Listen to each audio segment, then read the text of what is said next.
I was involved in, I was at 18 Charlie, and there was an incident during HME, so homemade explosives, part of the course where unfortunately one of the guys in my class died, and there was like a mass casualty situation. A lot of guys, got TBIs, brain damage, stuff like that. So I took a compassionate recycle after that and then picked back up. So I started with one class and finished with another. So yeah, I did recycle, but it was primarily due to getting unexpectedly blown up in the Q course.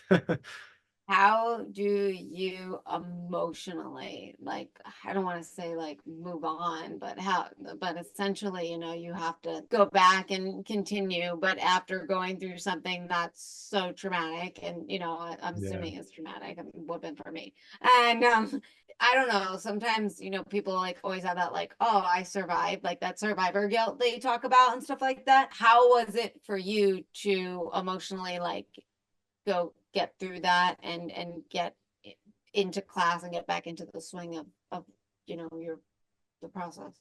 Yeah, it was a challenge, for sure. Like that, the guy that passed away was from the 160th as well. Not my battalion, but him and I coming from the 160th, early on in the Q course, and this is pretty late in the Q course. So we went through everything together, SUT, SEER, and he was kind of like a big brother of mine. He's way more experienced in regards to the military, so someone that I became close with. And when it happened, I had just stepped away from the table where he was at, and his body basically like blocked the blast from me.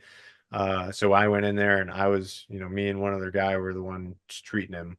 So like putting tourniquets on and all that stuff. So it was a huge gut punch. It like really messed me up because like going special forces in a wartime, you expect that you're going to go to war and you understand that there's risks associated with it. You can lose guys, but in a training environment, that never crossed my mind. Right. Never crossed my mind till you just said it.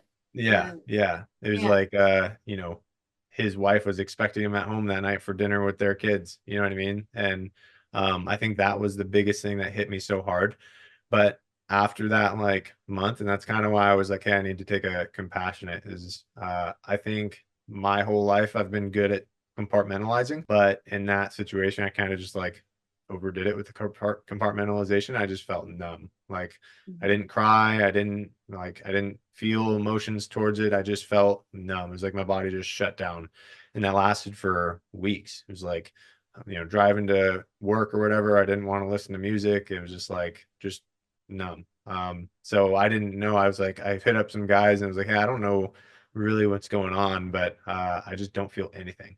And one of the guys who was a prior ranger, he was actually the guy that got to Alex with me, so we kind of bonded over that, talked about our experience and things like that, was talking to me about like writing and things like that and just ways to process it. I kind of started dabbling with writing, which is a lot where like my blog, comes from, and a lot of the things I write stems from is that original like experience of trying to just get over whatever it is that I did. And then really what kind of like opened it up is a couple weeks after Alex was getting buried at Arlington National Cemetery. So a bunch of us guys went up there for his funeral, and it was like the first time that I had talked to his widow and things like that, but it was the first time like I had really, I don't know, confronted what had happened with his widow. So when you're going through and everyone like shakes their hands of the family and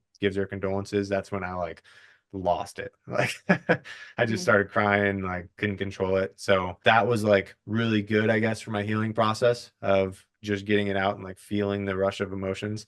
But I would say that and writing has been a big thing of for me getting over that originally and getting past other similar challenges later on in my career. So writing has always been something that, I value, and I see a lot of um, growth, and I feel better mentally when I actually sit down and do it.